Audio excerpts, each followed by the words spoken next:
نحمده ونصلي على رسوله الكريم أما بعد قال الله تعالى في القرآن الكريم أعوذ بالله من الشيطان الرجيم بسم الله الرحمن الرحيم لقد كان لكم في رسول الله أسوة حسنة لمن كان يرجو الله واليوم الآخر وذكر الله كثيرا صدق الله العظيم معزز سامعین، رسول کائنات فخر موجودات محمد عربی صلی اللہ علیہ وسلم کو خالق ارض و سما رب العلا نے نسل انسانی کے لیے نمونہ کاملہ اور اسوہ حسنہ بنایا ہے، اور آپ صلی اللہ علیہ وسلم کے طریقہ کو فطری طریقہ قرار دیا ہے۔ محسن انسانیت صلی اللہ علیہ وسلم کے معمولات زندگی قیامت تک کے لیے ہمارے شعار و معیار ہے۔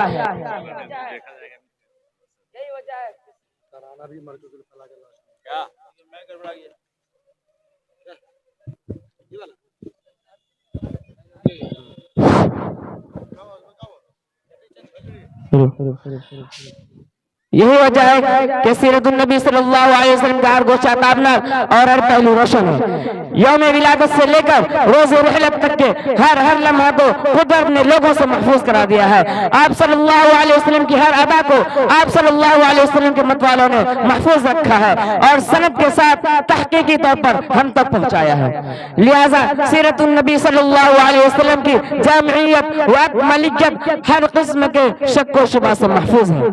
دنیا انسانیت کسی بھی عظیم المرتبت ہستی کے حالات زندگی، معمولات زندگی، انداز و اطوار، مزاج و رجحان، حرکات و سکنات، نشست و برخاست اور عادات و خیالات اتنے کامل و مدلل طریقہ پر نہیں ہے جس طرح کے ایک جز سیرت النبی صلی اللہ علیہ وسلم کا تحریری شکل میں دنیا کے سامنے ہے۔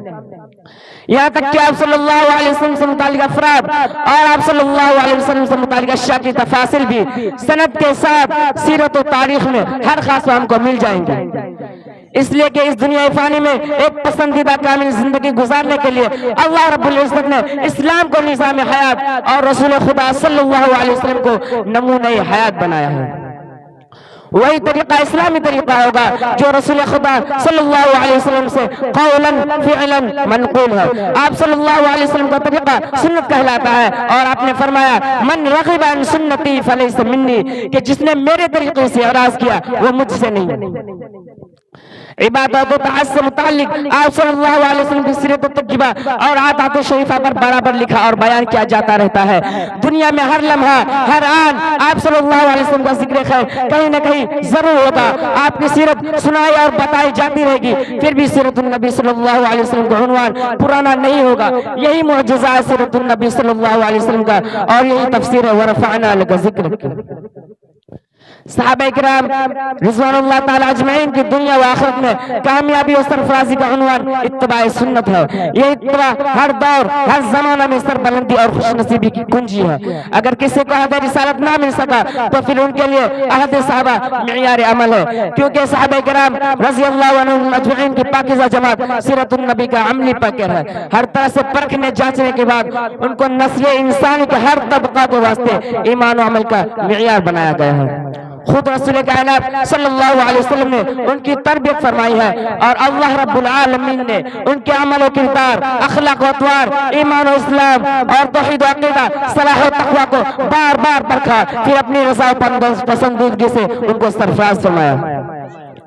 کہیں فرمایا اولئک الذین امتحن اللہ قلوبہم للتقوی، کہ یہی لوگ ہیں جن کے دلوں کی تقوی کو اللہ نے جانچا ہے۔ کہیں فرمایا آمنوا کما آمن الناس، اے لوگوں ایسے ایمان لاؤ جیسا کہ محمد کے صحابہ ایمان لائے ہیں۔ تو کہیں فرمایا اولئک هم الراشدون، یہی لوگ ہدایت یافتہ ہیں۔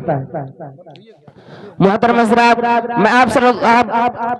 اللہ علیہ وسلم کے حلیہ مبارکہ کے سلسلے میں بتاتا چلوں کہ آپ صلی اللہ علیہ وسلم 9 یا 12 ربیع الاول عام الفیل کو آپ نے شک میں مادر سے تولد فرمایا۔ آپ صلی اللہ علیہ وسلم کے حلیہ مبارکہ کے سلسلے میں امام ترمذی رحمۃ اللہ علیہ نے ذکر فرمایا ہے۔ آپ صلی اللہ علیہ وسلم میانہ قد، سرخی مائل، سفید گورا رنگ، سر اقدس پر سیاہ ہلکے گھنگریال ریشم کی طرح ملائم، انتہائی خوبصورت بال جو کبھی شانہ مبارک دراز ہوتے تو کبھی گردن تک اور کبھی کانوں کی لو تک رہتے تھے۔